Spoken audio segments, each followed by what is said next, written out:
Welcome to our Introduction to Multi-Factor Authentication, or MFA. We will discuss a couple important concepts, authentication and authorization, look at some examples of why we would want to use MFA, and then we'll talk about the three main types of authentication.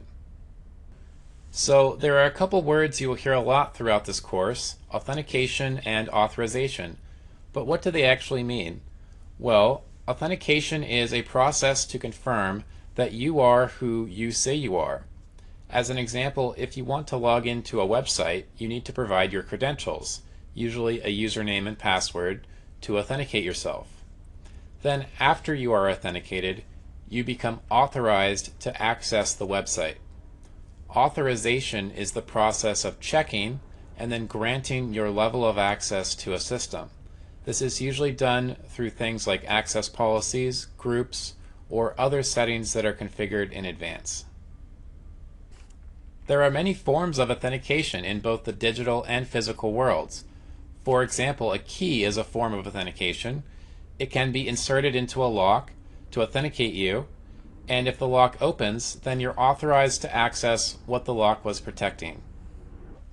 When you authenticate to computer systems, you traditionally use only a password, and once you provide this one piece of information to the computer, you are authorized.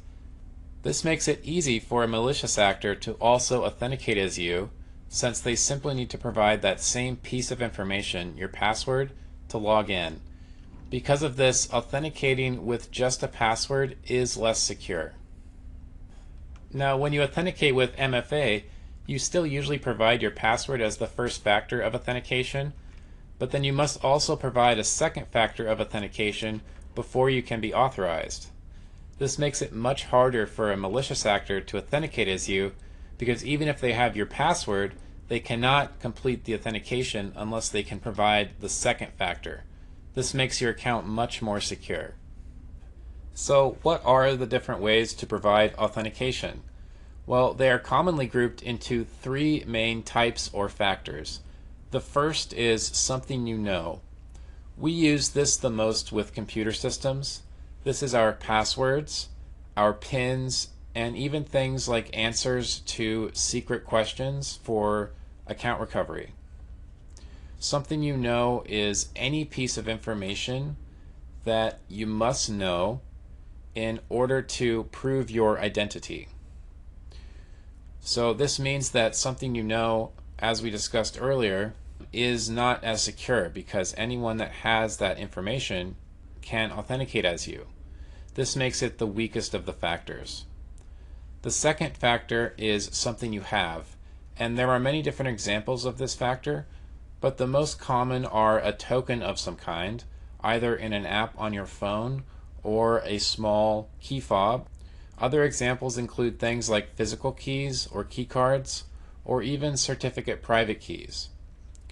Something you have is any object, physical or digital, that you must have possession of in order to authenticate.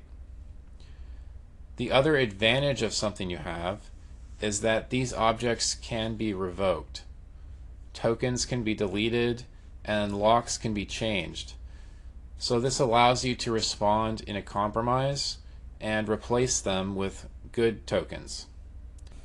The need for possession combined with this flexibility is what makes something you have the strongest of the factors.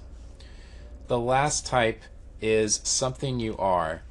This is also known as biometrics, and this is anything that involves scanning your body to authenticate, such as a fingerprint, a face scan, or a voice print. This is a strong factor as well, but your fingerprint, for example, must be stored as data for a computer system to validate it. And if that data were to be compromised, you can't exactly change or revoke your fingerprint. So this makes something you are a middle ground between the other two factors.